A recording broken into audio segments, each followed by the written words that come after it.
Yeah, I'm a big tipper. I'm a tipper. I'm a big tipper. Tipper bags, I got tipper bags, yeah. If your service good, get a stag, yo. 50 grand, make your job disappear. I look the part, yeah, I look Davenir. Get my order right or I'ma bust a Yui. I don't like raw fish in my sushi. Want a big tip, better get the cooking. I am not paying you for all this lipping. Sapphire diamonds, yeah, they bluey bluey. Put them around your neck, you look chewy chewy. Blow 10 grand, please excuse me. Bless me real good, I need a hero cookie. I'm a tipper, I'm a big tipper. I'm a tipper, yeah, I'm a big tipper. I'm a tipper, I'm a big tipper. I'm a tipper, yeah, I'm a big tipper. Put up, or shut up. Put up, or shut up. I'm a tipper, yeah, I'm a big tipper.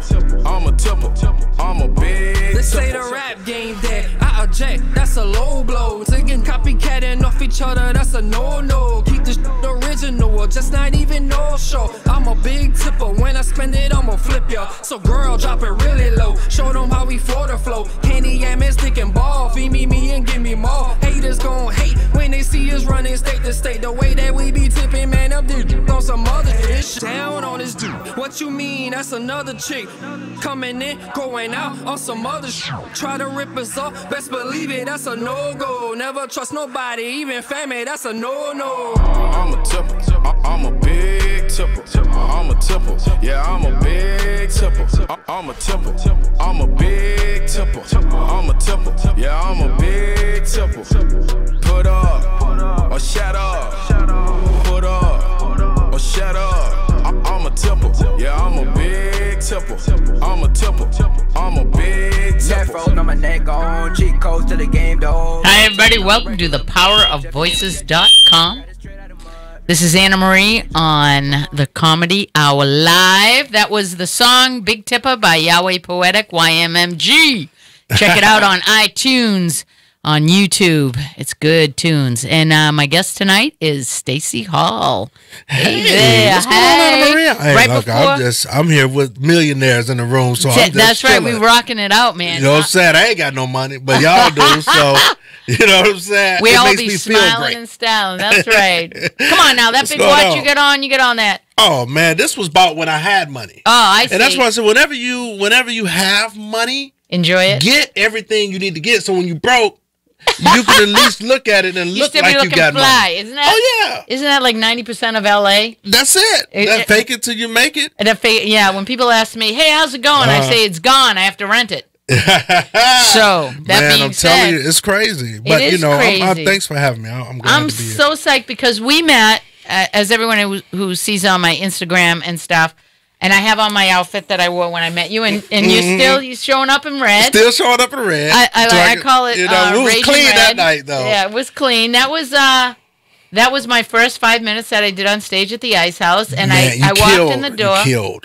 Yeah, I appreciate that. You That really was. I couldn't even get in the room. I was listening to the window and I was looking at you. I was just looking at the crowd. When you seeing the crowd heads go back and forth like that and they laughing, then you know you're killing it. That was. You know. Yeah, as long as they're not pointing and laughing. But you're right about that. Absolutely. The joy of all that was also when I walked in the room. Mm-hmm. You were the first thing I saw because you had a red tux on. Yeah. You was looking fly, and I had on my red outfit. And I'm like, oh my god, my prom date's here. Look, I had that. Then my gold watch I had just bought. Oh my god, yeah, you were lit. I had to borrow money to get that watch. Right. But I said I'm gonna look clean tonight. Yeah, and I don't care if I gotta borrow money. Yeah, it's not like he's shy in the corner either. It's like you don't miss this guy when you walk into the room. And the red scene's appropriate because you're also, you just got a little thing you're doing on the series Lucifer. Oh, yeah, absolutely. I mean, I enjoyed working on the show. It was cool. Fox? On Fox. Well, actually, Netflix bought it.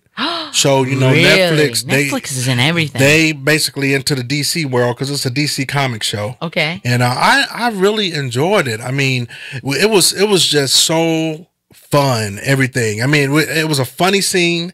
And even though it's a comedy drama type show, you know, but I got to do a really funny scene. What was the funny scene? Oh man, we actually. I think I can say this. I mean, I don't. Yeah, we're not I'm censored, not by the way. You get. Yeah. Oh, okay. Okay. Yeah, but you know, NDA what? I shot on a nude resort. So I played this guy named Devin. What? A nude resort. You can't get a better location, yeah? And when we shot in Malibu, it was great. And it was like, and it was just such a shock because it was a fun time though, but at the same time. Did you have to be naked? No, I didn't have to be naked. Thank God, because if I was naked, they would have to shut down the show. Hell yeah, they would have to shut down I'm sorry, what? the show for real. Oh, that's and it so was funny. just such a funny scene. So I mean, I really can't discuss everything about it because I don't want to get in trouble. But at the end of the day, it's Lucifer's been around. What I think it's in his 4th season. Wow. And so it's moving to Netflix. So you'll be able to, as soon as they put it on, it's coming out in January. That's really exciting because you've done acting. You're also a funny comedian. I had the privilege of seeing him perform. Thank you. And you were just, you were lit, man, and you bullet points, but you also said you kind of play off the audience. Oh yeah, you got to improv. I mean, to me, every show, like you're just getting on that stage doing comedy, but you've been on stage singing and everything. But when it comes to comedy, that's how you grow as a comedian. I mean, you're gonna have to bust out new material. And a lot of times when I show up to the show, I feel the audience and I look at the audience, see who's there, kind of see what demographic the audience is, and then all of a sudden, these quick jokes come to my mind. Okay, well, maybe I should talk about Trump this. Maybe I should talk about my relationship that I just got out of. Or maybe I should talk about this, that. So at the end of the day, I make up quick jokes that I know that will probably go over. Just like I think I was talking about, stereotypes about everybody think black people eat chicken and watermelon. And I'm like, white people eat watermelon all the time. Hell yeah, I'll finish a whole watermelon off, no problem. You go to Vons, you go to Whole Foods, watermelon is missing everywhere, but you see all these white folks. Yeah, I personally, yeah. I never understood. And love chicken. I never understood that association. I never understood that. One of the comedians did a joke on watermelon cobbler that somebody should. Oh, that is hilarious. You know, if they had watermelon cobbler, because us black folk, and I'm like, what do you mean black folk? I mean, you'd have to fight me at the table if they had watermelon cobbler. I'm telling you, with the seeds in it. For real. Oh, yeah, my grandmother. My Italian grandmother used to use salt on it. Mm. And, of course, my grandmother from the Midwest, that was something that, watching my grandmother from Sicily putting salt on, I'm like, what's up with that? Because she was always being from Sicily and all the bacteria, she was always trying to boil the meat to kill this. Or because she was still in that state of mind because they didn't have certain things that we grew up with in the United States, wherever this woman was from. But yeah, it's interesting. When we grew up, we had our own chickens and pigs and everything. We would have to go outside. Where? In Mississippi. Whereabouts? Madison, Mississippi, right outside of Jackson. Really? My aunt's from Biloxi. Yeah, Biloxi? Yeah. Oh, yeah. Biloxi is big time now. That's like Vegas now. Yeah, it is because they got the boats, the casino boats. We're actually going to be in Biloxi for Christmas. Are you really? That's where we're spending Christmas at in Biloxi. Oh, I should send you to say hi to my auntie. Yeah, really. Shit. Man, shoot. We need that. We love going to Biloxi. My mom and dad, they love going there. She loved to go to the casino. Something about when you get to a certain age, you just start going to casinos for some reason. I saw that when I was in Vegas for the first time, and I was like, what's with all these? It's either the buffet or the machines. The machines. Yeah. I mean, my mama tell you in a minute, I'm going to play Max. Because, the penny machine, she ain't finna just play 10 cent. Oh, that's hilarious. She's playing Max all times. But yeah, so, so Mississippi is really coming up. You grew up in Mississippi, and I would think that, did you get in trouble in school? No, I was pretty good. The thing about it was, I'm the baby of the family. So my mom, she knew that, for me, I would have to do something real wrong in order to get in trouble. But I'm telling you, my mama had one time where she slapped the hell out of me.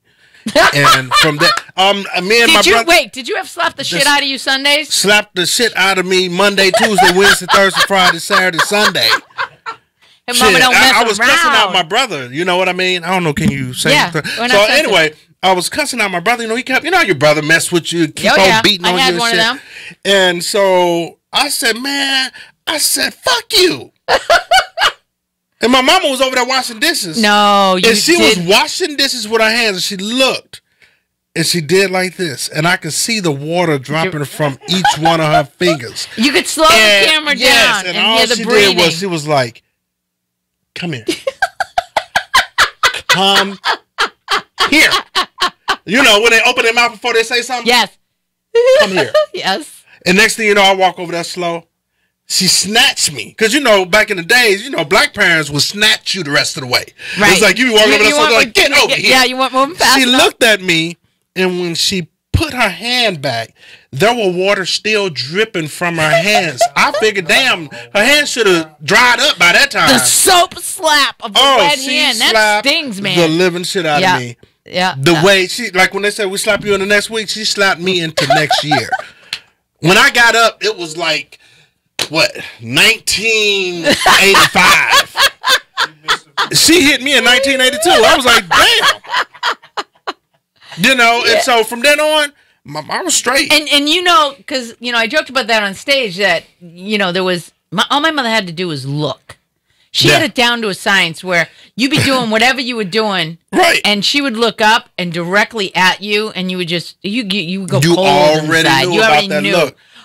See, kids nowadays don't even know about the look. No, they don't know shit. They don't even know about the church look. You know the church look? When they got the fan in the church, and then they sit down, they look at you. And she constantly fanning. Right, because you know when you get in the car. If you get a snap on the finger, like this, you know. That's it. You already knew you was in trouble. Yeah. Shoot, parents didn't have to speak that much. Not to the kids. For you, was it harder when, you know, you would hear the words, wait till your father gets home, or was it wait till your mother gets home? Because I was more afraid of my mother than anything. I mean, she meant business. Yeah. No, you know? It wasn't no wait till your father get home. It was right kind of like, even if you did something up the street at your friend's house, you didn't come home to get your ass whooped. You got your ass whooped at that house. That's where you got your ass whooped. And the friend going, yeah. That's right. And then they called. We didn't have the phones back then. You know, nobody called your phone. They yelled. Oh yeah, that's right. It was like, hey Dot, you know, I just had to whip your son ass. He on his way home right now. And that's where it was. And then she'd be like, okay, I'll see him in a minute. Then you get another ass whooping when you get home. You get another ass whooping. You get two ass whoopings in one. So you had to have respect. You know, that's Mississippi. Well, you know, that's it's a lot. I think it was the generation. Like, you know, here my mother would say, if I ever, you know, that regard for your parents. Yeah. And then the next generation, not as much. And then raising my kids, I slacked off big time because I figured now we had DSS, we had all that. And I'd say to my mother, you know, when you used to leave us in the car, I said, you used to go into the store. I said, we'd be sitting there for hours. Right. I said, Ma, you are so lucky. She goes, what are you talking about luck? She goes, you're lucky because nowadays at least they take the kids. Right. Y'all used to have to sit in the car the whole time. Oh, DSS, you showed up? Good. I'll be back on Thursday. Yeah. I'm telling you, man. That was hilarious. And when your mother was on the phone, like in my house, we knew exactly how much swing room she had, but when my mother's on the phone, she pummeled you with that phone. If you aggravated her, you know, went to her, Mom. Yeah. Hey, can I go outside? That was the thing. Can I go? And you get that look. Yeah, but I waited till she got on the phone and asked her, can I go outside? Because I knew that she had some gossip that she was talking about with one of her sisters. And I'd be like, oh, this is the time. Right. When I know the conversation getting real good, I'm like, Mama, can I go outside? Go ahead. Go ahead. That's so funny. And you know, we had them long cords on the phone. So, you know, she'll take, you know, that's back in the days where you had the rotary dial with them long cords that tangle up. Get your butt whipped with one of those. Because we were the generation, it was funny because Nancy had posted which one of these was your parents' weapon of choice, and she had all these things, and I said, where's the spatula and the wooden spoon? And she said she was really surprised at how many people were like, yeah, I got that, or I got this, or the switch, or the belt, or whatever. I'm telling you, that was the generation. They pick up anything. Right, and nowadays everybody's delicate. Well, that's why I said to you. Because nobody, these parents be whipping their kids, and their kids just be on their phone, just on Facebook or whatever. They don't be caring. Right, they be filling them. My mother abused me. There was a video posted. I mean, there have been right public humiliation of that, or the father humiliating the daughter on camera. Let's face it, the internet is used for all kinds of whack, crazy stuff. It's too much personal shit on the internet. It is. People post too much personal stuff on the internet. I have on the Instagram, I've seen more crevices than I ever need to see that close up ever. Yeah, and yet they'll get like 1 billion hits. Yeah. I mean, people do that because they want to do it for shock value. You know what I mean? You mean to tell me somebody is getting their tail whooped or shot, and you just sitting there filming it? Oh yeah, that's bad. And nobody's helping. Nobody's doing. I couldn't. It's As ridiculous. a human, I just, for my personal humanness, I couldn't bear witness to that and be filming it, or just be witness. I'd be yelling at the people filming it. Yeah, I would just be a carnage of like spit for me. It's ridiculous. Is trying to It's get that ridiculous. done. And when I have friends that post stupid shit like that, I would snooze your ass. You know, on Facebook got a snooze button now. No, where does it? Yes, where you can snooze somebody for 30 days. Oh, Yes, if you remove them from the timeline, it'll say, do you want to Wait. snooze this person or unfollow this person or whatever? Oh, I put your ass asleep. That's so I will funny. snooze you I in a love that. minute. And then you'll come back up, right? Anna Marie is back up in a day. Do you want to snooze her again? Yeah, let me snooze her that's again. so I don't fun. like what the hell. Think They of the just power, started putting that on 'cause there. people probably get together in these big brainstorming put rooms your at ass to sleep. Facebook. I actually did a party, and the people there worked at Facebook headquarters, and you know, I just didn't know exactly what they did, but you know, they do brainstorm and come up with ideas, and I would imagine that. How were you irritated by somebody on Facebook and somebody came up with that? You know what? I don't want to really, because they know when you unfriend. I had somebody unfriend me, and I was like, okay, that's weird. Right. So what they did was they came on my page because they wanted to see, you know, investigate. Right. They just want to look at your shit. Oh, of course. They just You being know, who are nosy. you? Why do you know this person? And you know, women are notorious for that. You be checking out if their man's liking anything on your page. They come on and they want to look at your shit, and then and then they ghost you. They're gone. You know, one day you go, how come I haven't seen? And then you pull it up, and it's like you Add been- friend. Yeah, add You as go to their friend. friends and add And they friend. won't I'm know. like, I thought we were friends like last week. Right. Like, what the hell? I got to add you again? Right. Oh, no. But I mean, so what I do, if I don't want to see your negativity, I don't really unfriend you unless you do something to me jacked You up. snoozing. I will snooze You your at ass, nap time. or I'll hide you from the. You can hide them from the timeline for good, to where See, you'll I'm getting my never see that. Facebook You'll never see that nuisance shit again. 101. But snooze, I will snooze you for 30 days. Put your ass in timeout. I See, ain't I'd got use time that to be. on stage. I'd be Yeah. like, don't make me snooze you. Yeah, don't make me snooze you. Don't make me snooze you. And y'all know what that means. Right. Because if you ask the audience, somebody like me, the old timers would be like, what? They're snoozing now? Right. Yeah. I'm Right? telling you, man. I can hear my it's such a daughter new- now. Mom, you snoozed me. Right. But no, they don't know you snoozed them. They don't have any Well, idea. what's funny is the things, okay, a lot of this is the thing about looking at Facebook and looking at some of the Instagram and seeing comedian stuff. It's like you start to see a lot of similarities. I don't know if you find this in comedy. They're recycled jokes. Oh, well, yeah. There's certain things, and that's why what makes the top comedians who they are is because they stick to their story. yeah, just stick to your story. You don't have to steal nobody else's shit. I mean, if you ain't funny right now, you just ain't funny right now. Don't worry about it. Just keep on rolling with it. Because even when I first started in the game, I started off in the hood. I'm talking about where you had to have 2 guns to get in the club. Shit. Okay, this was some gangster shit, and Bruce was the host. It was 559 in Atlanta, and I remember the crowd was the hardest crowd in the country. They was worse than Apollo. Really? And when you the went, Apollo's and when you notorious. went up there, you know, when I started, I was writing my own material, and my material wasn't put well together yet. They was booing the shit out of me. They booed me next week because they seen me the week before. They would boo me on the way to the stage. Okay, those stories.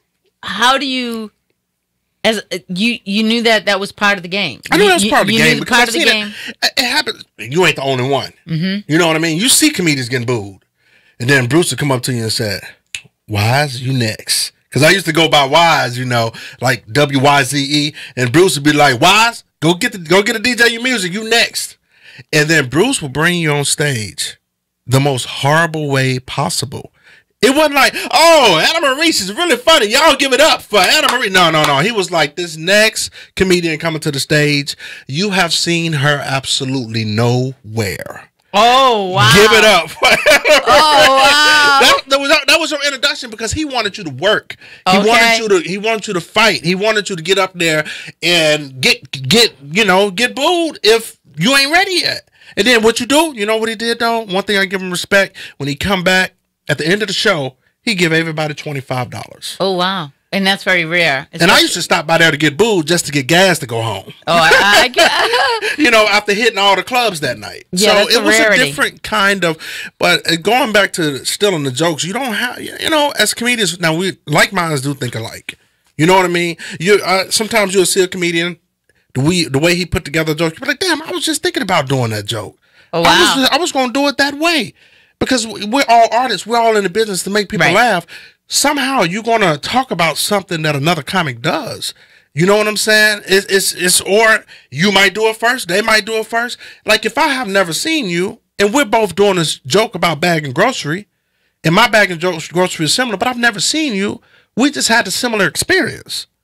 See what I'm saying? Okay, and then we would, of course, being comedians, we would create something funny from it. Yeah. And that's just an everyday normal thing that a lot of comedians But we're will both talk talking about bags at a grocery store. Okay. It's just like we're both talking about how they charge 10 cents on these damn bags. And they get you with that shit too, man. That's another thing I can't stand. You and me both. I walk out the store with napkins under here. I have 2 jugs of water on my shoulder. Yeah. I walk out with a live chicken. Because I don't give a damn. To pay 10 cents. 10 cents. Yeah. And you know that 10 cents is taxed? Oh my God! Really? It's in the total. Oh my God! The 10 cent hits before the subtotal. Yeah, do the California. Math. You're actually paying 12 cents for the 10 cent bag. Ain't that some bullshit? California is not retirement friendly. You have to be hustling.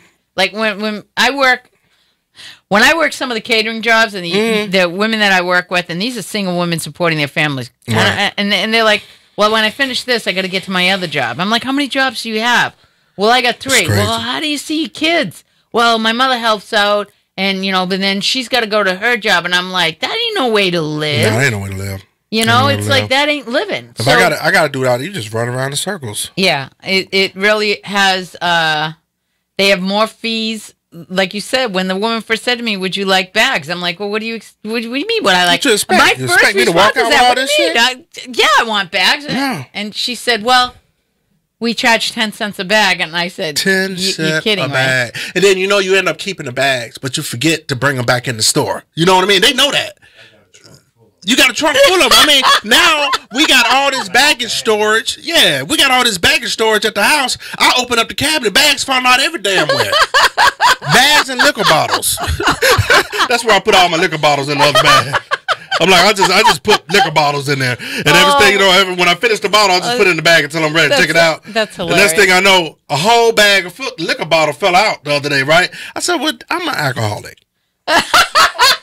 I said, "Yeah, this bag got full in a week." Yeah, I said, "Yeah, let me back off this shit." Yeah, that would be the living testimony. Is like, wait a minute, maybe I need to take a serious look at my.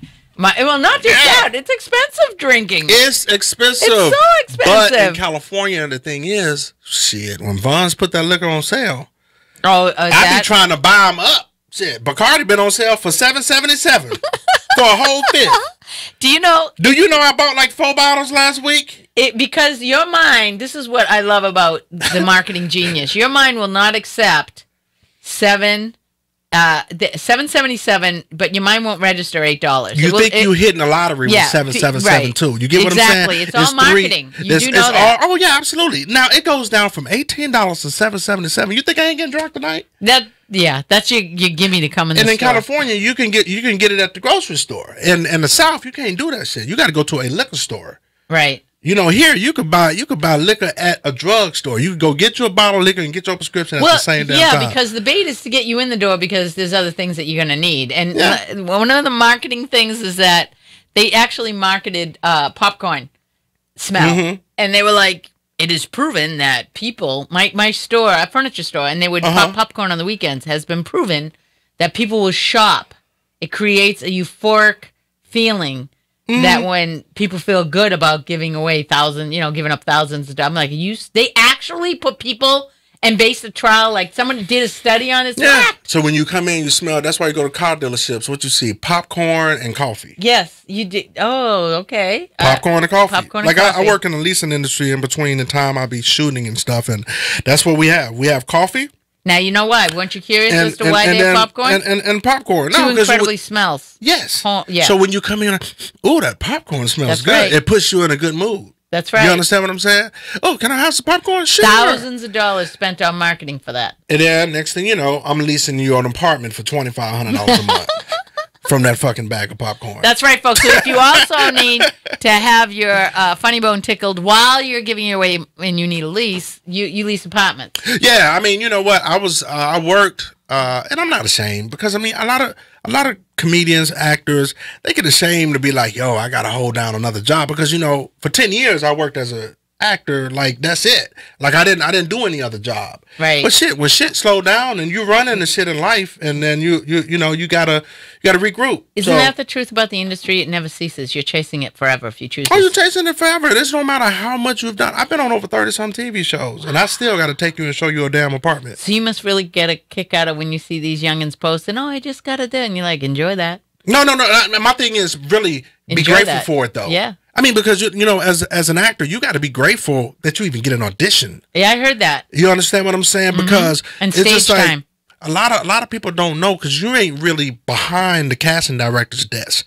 They don't realize that when a role goes out, over 70,000 actors get submitted at one time in 2 minutes for one fucking role. And guess what? Out of 70,000, they pick about 60 people to come in out of 70. That's amazing. You know that. And then let me finish. After It ain't that, done yet. after the 60 people go in, 60 actors will go in for 2 lines. Sometimes it's just 2 lines. Sometimes it's 5 lines. It all depends. Holy smoke. But they're bringing in all those actors, right? And you got to go in there and compete with 60. Then they break that down to one person to get the part. Wow. So you when must have been you thrilled book when a you job, got that booking for yes, Lucifer. yes, and there's some casting directors, you know, you're on their list. They know you because you've already shot with them before. You know, I've been in this game out here for almost 20 years. So it's when I tell people, you know, hey, I want to move out to LA. What should I do? I said, my advice is bring 2 forms of ID because your ass is gonna get a job as soon as you get out here. Have a plan. Have a plan. You know what You I'm know? saying? That- And that's just real. Right. And, Yeah. you know, for the most part, especially being the age that I'm at, that doing catering frees me up. You know, I can pick in jump jobs how much I want to work. I come from the high-end fashion design industry. I was top at my job. I know if I walked into a store with my resume, and out here it'd be 6 figures easy. And I'm like, yeah, but I did that for 20 years. I don't want to do that. And people are like, that's- yeah, but you crazy. You out there and like living. Right. Like there are certain things in your life that you will compromise because it isn't always about the money. I get it. It's not about, and with me, it never been about the money. It's the It has joy to of be what you about do, the, right? yeah, it's the joy of what you do. Because if you're doing a job that you love, you ain't working. And you know, whenever I'm on the set, I'm not working. They pay me to do what I love to do. Now I want my check. I don't fuck around on that. With my managers, agents, they all know me. I know when that check's supposed to arrive. And you I wanna call the know where payroll it is. company, and I want to know where it is. I'm waiting on a check right now. So you know. Is that something too? Is like getting paid? Do you find chasing money can be with comedy? I know some of the comedians have told me some pretty whack stories about going to a gig, paying to get there, getting the gig done, and the guy tried to pay this one guy in a bag of weed, and he's like, I can't even get this on the plane. Hell no. And you got some promoters that blame you for the show not being packed, and you don't even live in that town. What? You know what I mean? It's like I don't damn live here. Who I'm gonna tell to come to the show? It wasn't my fault. I tell you what, you better have is my money. But you got some stories out there, Anna Marie. You got some people. I ain't gonna say no name, but you got some comedians that have straight up through promoters through tables. Oh, I bet. For their money. I don't any promoter deal with me, I gotta get paid before the show. You pay me before the show, then we ain't got nothing to talk about. We shake hands after the show. I'm gonna give you my job, I'm gonna give you my 45 minutes or whatever time you want, whether I'm open up for somebody. But I got to have my money because a lot of promoters, they want you to wait until 3 a.m. to get your damn money. Oh, wow. After the club and sold out and left out, they want you to sit around and wait for me. I'm like, hell no, I'm about to enjoy my hotel room. You know, I tell people that there's a certain, there's something to be said. The shows that I've had, if you want to go to school, you tell them I have 2 years of backlog shows that are on YouTube.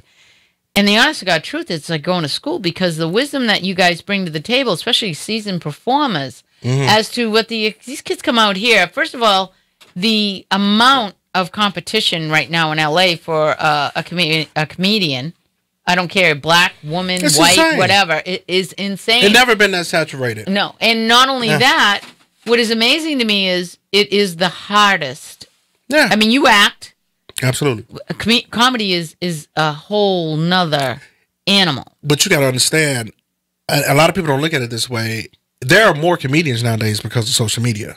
Right. Because it gives people, that camera gives you confidence to talk to that camera. Right. And if once you do that and do your sketches and all that type of stuff, it gives you confidence to perform on stage. Back in the days, we didn't have none of that shit. Right.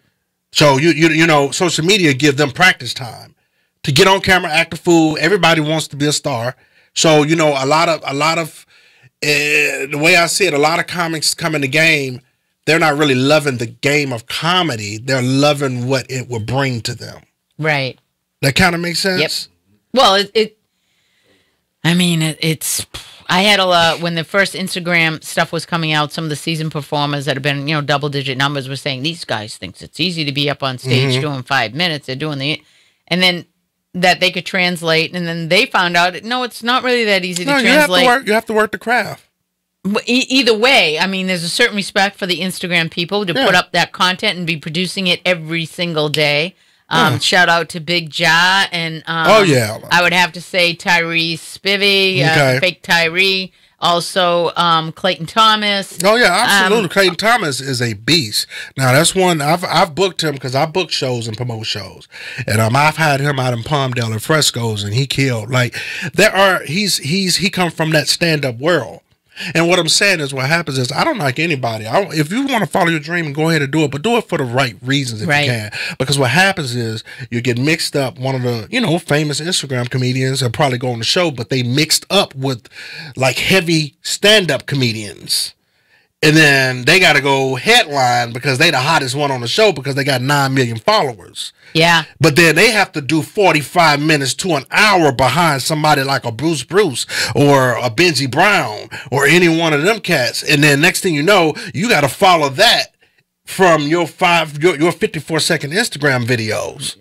Well, that's what they're saying. There's a huge amount. And to me, it's all about see, I just have so much respect. And when I'm talking to comedians, Instagram or whatever, you guys come on the show, is like everybody senses that I don't play with that. I would never claim, Nancy was funny because after I did my fight, she goes, "You're a comedian now," and I'm like, well, you can already tell when you got up on stage that you're a comic. You didn't just you went up there. You could already tell it was in you. You understand what I'm saying? You was good about greeting with everybody. You got on stage, instantly your stage presence, it took a photo. It's like, boom, that was you. You know when someone have arrived like that.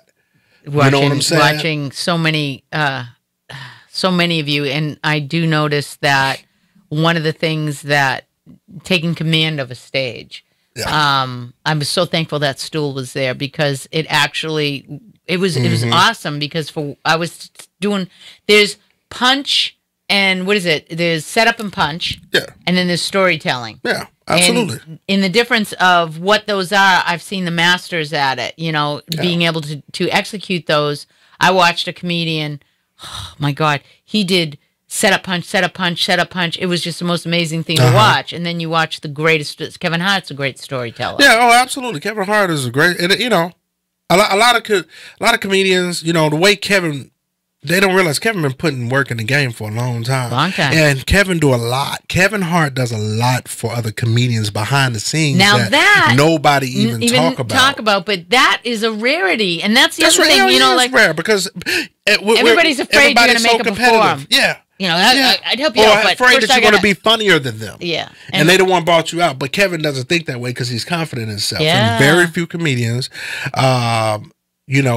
stick their neck out and do that. And Kevin is definitely one of them. So when he be getting hate, I just be feeling sorry for the people who are hating because I'm like, that's whack. This man. But that goes to show you have to have that expectation. You're not going to be everybody's, because jealousy is the number one problem in the world today, I think. Jealousy is something that, when you're talking fame or power or wealth, has brought down kingdoms. Yeah, yeah. Envy and jealousy. And jealousy and hate. And right, hate, please. Yeah. To handle that too, like haters that are out in the crowd, hecklers that are out in the crowd. Like I've talked to the women about, as a female performer, I've had men do some pretty insane things coming up. Just as a singer, I can't imagine, talking to female comedians. You have to have a certain edge. I, of course, have been blessed. I'm a guy's girl. I ran a construction bar for 3 years. I can hang with Wow, the guys. yeah. Always could. Yeah. Okay? So I have a very Absolutely. quick, men don't expect a pretty woman to have such a sharp, quick tongue. Yeah, absolutely. So, I mean, as a man on stage, do you find, and you're a big guy, so do you find like there's always that guy sooner or later who's going to challenge you on stage? Oh yeah, absolutely, man. I mean, I've seen and been in situations, you know what I mean, where you got hecklers that you got to understand. Some of these crowds you go in front of, these people never even seen a comedy show before, so they feel like that's what you're supposed to do. Like we're at the Apollo So on amateur night, and you're supposed to yell out and constantly jack my show up, and there are people who paid to come see us. And so, you know, I had one time when this guy, he ran up on the stage and pushed me. And like my homeboy, my homeboy had to go out to the car to go get his gun just in case old boy wanted to go. Yeah, I mean, I've been some hood it's a shit. rough, tough mold, man. Yeah, That's like shit. for real. Wow. And I mean, you know, back in the days at that same club 559, won't speak no name, but this one funny ass comedian would go on stage. These cats from Miami was giving them a hard time, and they was just yelling at them and all that. They had all the gold in their mouth and thinking they so hard. He was joning the hell out of them. So he came back at him and had the whole room for the 500 people just falling on the floor. As soon as he got off stage to shake my hand, 5 people hit him in the face at the same time. All of them jumped on him, and the whole club started fighting. That's wild. I didn't hear about that. Wild. I was there. You I were seen there. it. And I mean, he was like, man, I was like, good show, man. Next thing you know, boom, boom, Yeah. boom, boom. Yeah. It's And then the whole club started fighting. so it's pretty serious stuff out there. You Yeah. got to watch your ass, huh? Absolutely. Don't get me wrong. There are hard crowds, and they're crowds that are more professional crowds, like at a comedy club. But, you know, coming up, we did sports bars. We did nightclubs. Right. We did strip clubs. You know what I mean? And, So and what would you had say to was- be quick. So what would you say? Is it there was a certain thing that you knew you were going into a tough crowd, anything could possibly happen in the area that it was in, and you had to pretty much I would definitely be sober and make sure that I had all my senses about me, Right. so that, you know, I mean, there's something to be said. You can't be scared. That's the thing. And as comedians, you can't let, just because you're in front of a hard crowd, you can't let that crowd determine what you're going to say out of your mouth. You understand what I'm saying? So you can't be afraid, because they're going to sense that. And when a crowd sense that you're scared or nervous, Like a wild dog that eats you alive. they gonna They come eat at you alive, yeah. You know what I mean? We had a guy when I was coming up at Uptown Comedy Corner in Atlanta, Georgia, back in the days, and his name was Boo Man. He would come every week and boo people. Oh, wow. We called him Boo Man. And when you stepped up, when you walked up, and you seen him in line, you could just tell he like, boo, boo, boo, boo. He was practicing his boos in line. I'm like, is this man practicing his boos in line? I'm like, there he I is can't again. wait. I And can't believe couldn't- nobody's written that into a I'm script. telling you, he'd be Yo. standing up in line. Boo! Boo! Boo! Boo! And I've been like, this dude is here again tonight. How the fuck is he still up here doing this shit? That's wild. And then the thing about it is, if he seen you and you walk past him, like he knew what all the comedians were. He booed me before. But if he see you, he'll be in line and you'll walk by and he'll look at you. I got you tonight. And then I look back at him. Oh shit, he's here again Boo tonight. Man's here. Especially when you invite friends out. You know what I mean? Like when you get friends to come see you or family, the last thing you want to do is get booed. Yeah, I would So imagine. then when the show started, and because it was amateur night, it was open mic night. That was back when it was all amateurs. He was in charge of booing the people who were horrible. And so when I went up there, he booed me one week so bad. And then when he started booing, the whole crowd started booing. Oh, And then how do you contain your momentum? look, let me tell you. That's the most important thing, is not to lose your momentum, you can't correct? lose your momentum. Right. And whenever you get in something like that happen, because that's how we just came up. You know, you have to, I mean, you can feel the vibrations of the boos. Boo. And the whole, you think it's Halloween up in there. I mean, your nose start bleeding. It's like, I've seen the comic get booed hard so hard one night, the lights went off. Oh, shit, really? Yes. That's insane. So what I'm saying is that he's a very funny comedian, but you got to keep fighting. And every week I seen this guy. And one week I seen him. I said, fuck him. I'm going to do my shit. I've been doing my shit all over the clubs. Let him try to boo me tonight. Right. And, Well, well, guess that what? you guys talk about that. Yeah. Go ahead. You have to overcome that fear. Yes. Then I went up and I was just killing the crowd. And I started killing the crowd so hard that he couldn't get his boo out. He was like,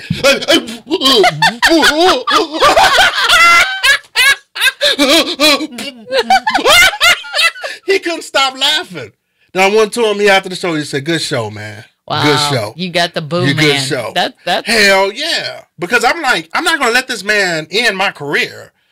You know, and a lot of comedians start, they first time on stage, they get booed. You don't see their they're ass no done. more. Yeah, I would have been that comedian. You know, there is a certain amount of, you know, it was really funny because my daughter's response was, Mom, you looked like a professional, but then you've been doing this your whole life. I'm the person in the doctor's office that's holding court for the whole room. I was always that kid holding court. I have in sales, the only way, one of the top sales guy, I was floundering the first year, and he said to me, do you? That seems to be it. He goes, Anna Marie, you're funny. Humor disarms people. And I'm like, okay. And he goes, where you could say something somebody else couldn't. And if something's funny, and then what I found is it's the same thing. I had a routine. Yeah.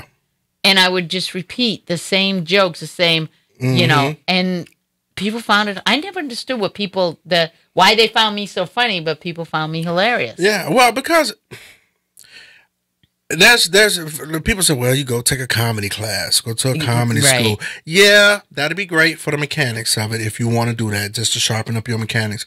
But can't nobody teach comedy. No, to the level where can't nobody just make you funny. No, you can't fake funny. You understand? You can't fake funny. No. So I don't care how great the jokes are.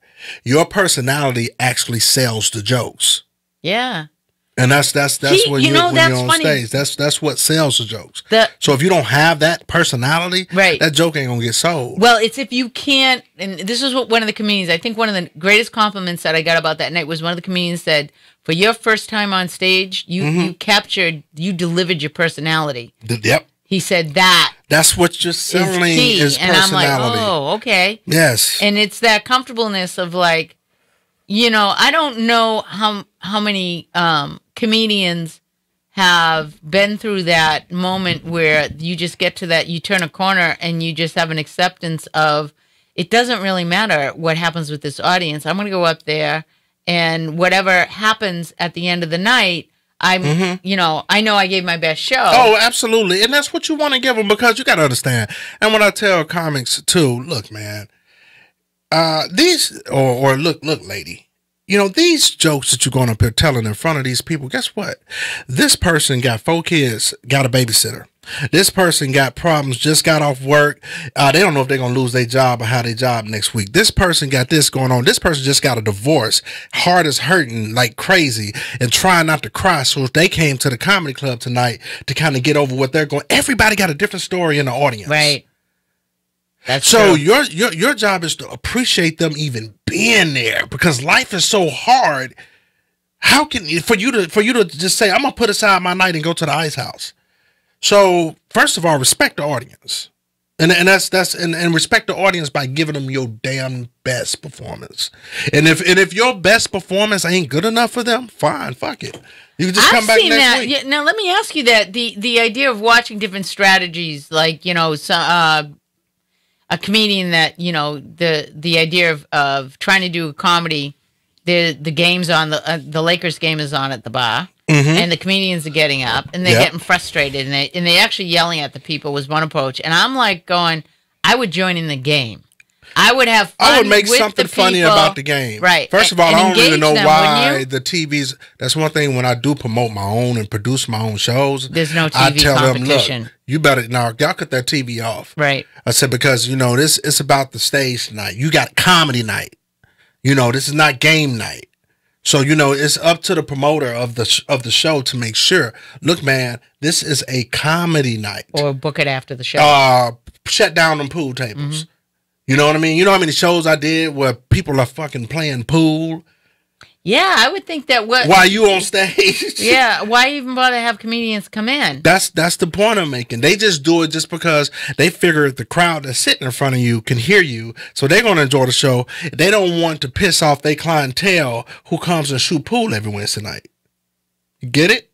So if you got Fred that bring his damn pool sticks up there every Wednesday night, and you just started comedy night, Fred gonna be like, "Why the fuck I can't shoot pool? I don't give a fuck about this comedy." Right. You get what I'm saying? Oh yeah, Fred and Eddie and all them, they're like, "Shit, we got a pool tournament going on back here." That's funny. My my mom had a restaurant, and she would say that about the green coupons, where people get a coupon and they come in and whatever. And I'd say, "Mom, how come you never get on?" You know, it would fill in, and my mother would say, "First time one of my clientele that is a regular here has to give up the table for one of these son of a bitch and coupon people who ain't coming back because all they're doing is hitting coupons." Right. She goes, "I have no interest in them. Right. I'd rather look at an empty table." And I was like, "Wow, okay." That's hilarious. There's certain type of I would have to say mentality that you have to go into everything that you do. I mean, when I go into the green room, I had to learn an appreciation for. There were comedians that would really be zoning. They'd be focused on what they were going to get up and what they were going to do. They were so you didn't want to steal any of their energy because your delivery on that stage is an intense amount of energy. Yeah, I can't stand when comedians talk too much to me. Yes. I want you to know when I'm in here, especially when they already went up and then they already killed and they come off and they want to have a long conversation with your ass, and I'm still having my set together in my head plus the jokes, because see, you got to understand, I'm different. I don't have just a set, so I write while I'm at the show too in my head. Oh wow. So I would come up with, if it's something about a relationship or something I just went through, or it's something that just popped in my head, I'm going to write while I'm in. So if you're talking to me the whole time before I go on stage, it's fucking up my thinking, but me writing, because I'm concerned about what you're trying to say to me. So my thing is, it's okay to talk and speak. Hey, what's going on with the whoop? But give me my time, because I'm thinking. I'm figuring out the demographics of the crowd, and I'm looking at who I'm finna make laugh, and I might look at the crowd and think about a joke about a refrigerator. You know what I'm saying? You know, I might literally walk in there and feel cold and be like, "Damn, it feels like a refrigerator in here." And then next thing you know, I'm writing a joke about a refrigerator, and I'm going to do it when I get on stage, and I'm confident enough that it's going to work as first time I say it. You know, that's really interesting because, you know, there's been stuff that I have cracked myself up with and go, man, I got to remember that. And if you don't write it down, it's gone. The phone is your friend. Yeah, in notes. The notes. Go to that iPhone notes. Yeah. Shit, I'll be at 2 o'clock in the morning. I'll be like, yep, there it is. And then I just put the subject matter. If I put the subject matter, I can remember the body of it and how it needs to be. See, delivered. I happen to think that would make an incredible skit of when comedian dies suddenly and somebody accesses their phones, because the only person those notes make sense to is the comedian. So if you actually had the readback of like well, maybe there's a clue. What was he doing before he died? And you pull up these notes, and you guys could have everything from sex with vinyl fish. Yeah, exactly. He said he was having sex with vinyl fish. That's right here. Unless you're exactly. Nobody would know what it was about. Like I had a joke about McDonald's, and I might put horse at McDonald's. You know what I'm saying? And then it was a joke about a lady actually bought a horse inside of McDonald's, a live horse. And I said, well, damn, that's the first time they ever had real meat in that motherfucker.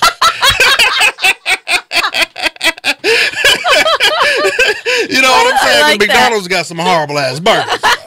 I ain't ate a McDonald's burger in 12 damn years. Oh, that's hilarious. But yeah, so that's how you write that subject matter. You write that subject matter. I mean, yeah. You hit it with that quick joke. And I tell comedians, the quicker the joke can come out, if you don't have a long story with it that's really going to make it powerful, hit it real quick. Find it. The quicker the punchline, the better. Right. And also, in my opinion, you know what I mean? Alonzo Bowden's advice, learn how to listen. When you're on stage, the biggest mistake he says new comedians make is they're not listening to the audience. They're not listening to the audience. You really need to listen, because it sets your timing up. Yeah. And when you deliver, you know, that was one of the things too, learning where to pause after I said something. The first run through where I had said I was getting a laugh, but I didn't pause there because that's not where the punch came in. Right. The end that I got the biggest laugh on wouldn't have worked if I would have let that be the laughter. I would have exhausted that and had a hanging punchline. Pause and taking beats. That's like in acting, right? You don't just run through lines. You take your beats. You have moments. You have to remember to be human. You know what I'm saying? Right, not just reading. Exactly. Text. Because when we're talking, we're taking pauses the whole time we're talking, right? So when you get on stage, especially you get a big laugh, let that laugh hit and let it ride. Yeah. Let it ride. And then you can keep them going just by facial expressions or, you know, looking crazy, whatever you feel at that moment, be yourself, but let that laughter sink in before you go to the next joke. Because you want to give them that time to have that moment.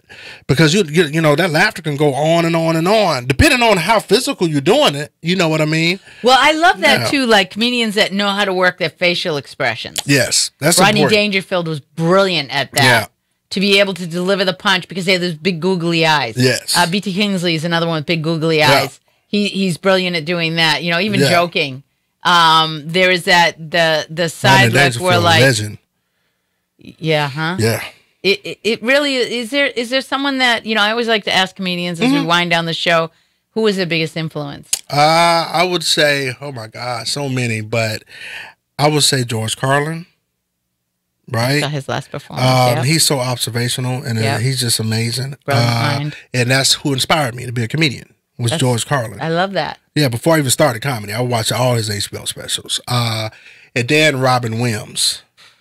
And then I would say Richard Pryor and Eddie Murphy. Don't get me wrong, I'm black. So, I mean, I know most black comedians say Richard Pryor. I'm a big fan of Richard Pryor. But I'm telling you what influenced my personality. Right. And, you know, I can relate to a little bit more. But I think them are top, and Eddie Murphy, them the top to me. Them will always be GOATs to me. It's a lot of GOATs in the game, but them are my top 4 GOATs. But George Carlin was definitely the one. You know, in George Carlin's delivery of comedy, Chris Rock, same thing, and same with Dave Chappelle. There's that thought-provoking humor where they're not just going for the joke; they're making you use your brain and making you think, man. But it's funny. It's funny, you know. It's hilarious. And then the idea of using and Chris Rock is a master at it. You know, he's another GOAT. I mean, you know, Dave Chappelle, them GOATs. You know, and I have this thing where Eddie Griffin.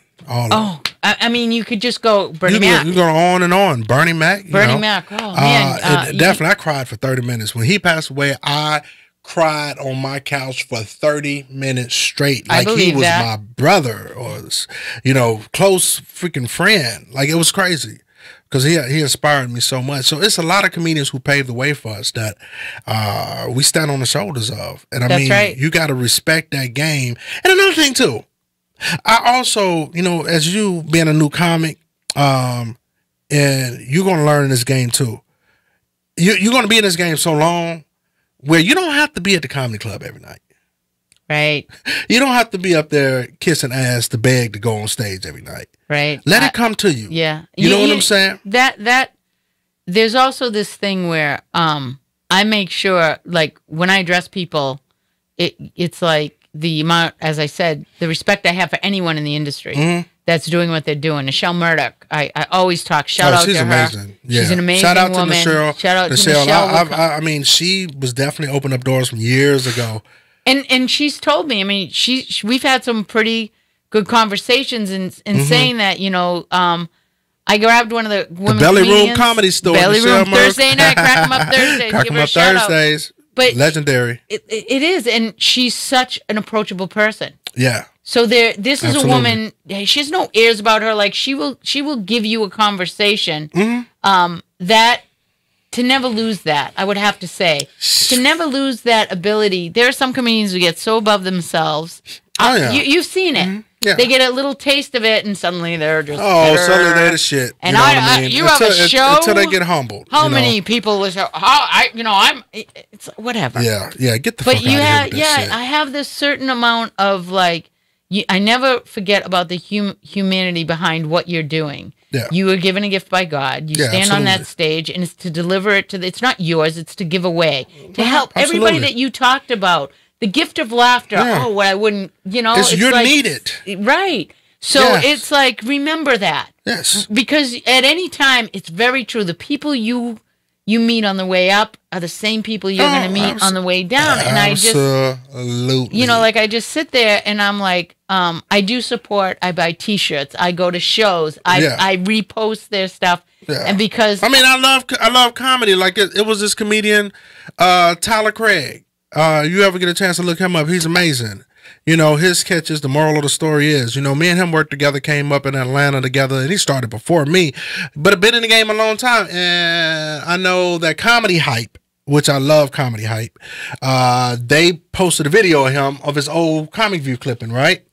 I put it on my page. I was like, this guy's legendary. This is Tyler Craig. You know what I mean? Like, so my thing is, I'm constantly giving comedians love because I love watching comedy too.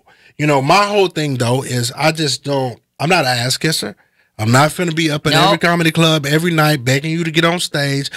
Everybody got their lane and their angle that they're coming at, and you got to stick to those guns and hell, go with it. Well, how can we find you and where you gonna be? I'm on Instagram at Stacey Hall, and also Facebook.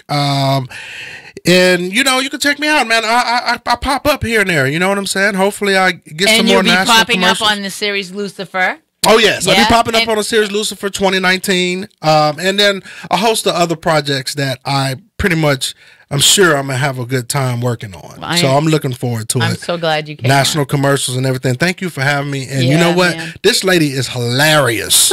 So make sure that y'all go out and support her, support this radio show, and the power of voices is rocking, man. We hope to see you looking up to some bigger things coming up in January. We're gonna have some huge things going on. We're all gonna have huge things going on. Let's support each other, and that's you got that right. Yeah, that's our right. job. That's the main thing. Is like you're never too big that you can't reach back and support somebody. Yeah, you got to be somebody. You got to support somebody. Right. So I appreciate you. I appreciate I appreciate the whole radio show. You guys are great. Check it out, folks, and take me out of here, Lee. Big Tipper. Right. As I said, check out that music, YMMG, and I'll see you out there. There you go, baby. That was fun. I'm a big tipper. I'm a tipper. Yeah, I'm a big tipper. Put up or shut up. Put up or shut up. I'm a tipper. Yeah, I'm a big tipper. I'm a tipper. I'm a big tipper.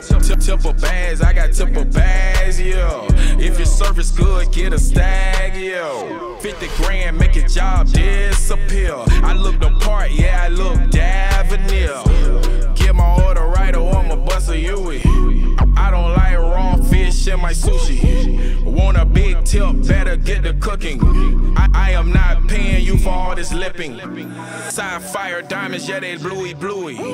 Put them around your neck, you look chewy. Blow 10 grand, please excuse me. Bless me real good, I need a hero cookie. I'm a tipper, I'm a big tipper. I'm a tipper, yeah, I'm a big tipper. I'm a tipper, I'm a big tipper. I'm a tipper, yeah, I'm a big tipper.